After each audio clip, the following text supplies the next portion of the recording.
Many Turkish intellectuals believe that the United States' growing military spending hampers tackling humanitarian and environmental problems.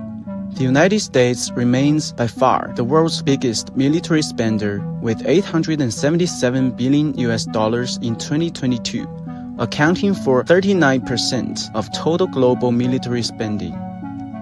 Eğitime, sağlığa, altyapıya, bayındırlığa, ulaşıma, sosyal güvenliğe, çocukların beslenmesine ayırması gereken, ayırabileceği muazzam bir bütçeyi nereye harcıyor?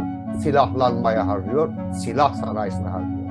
Bu silah şirketleri hem de entelektüel hayatı, siyasal hayatı, bilimsel hayatı baskılayan, etkileyen bir sektör olarak ABD'nin elbette silahlanmasını, başka ülkeleri de silahlanmaya teşvik etmesini önemli kılan, gerekli kılan dinamiklerden bir tanesi de bu.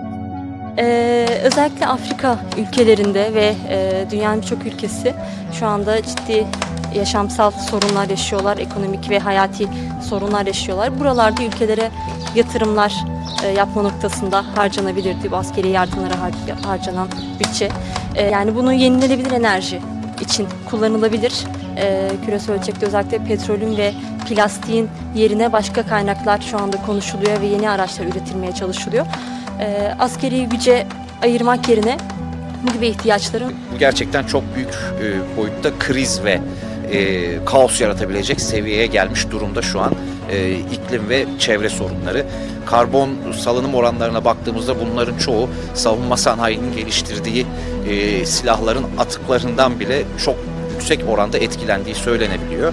Altyapı projeleri sağlanarak insanlığın daha iyi bir şekilde yaşaması, müreffeh toplumlara ulaşmak ve küresel anlamda bir barış ortamı sağlamak için bu harcamaların tamamen insanlığın gelişimine kullanılabileceğini düşünüyorum.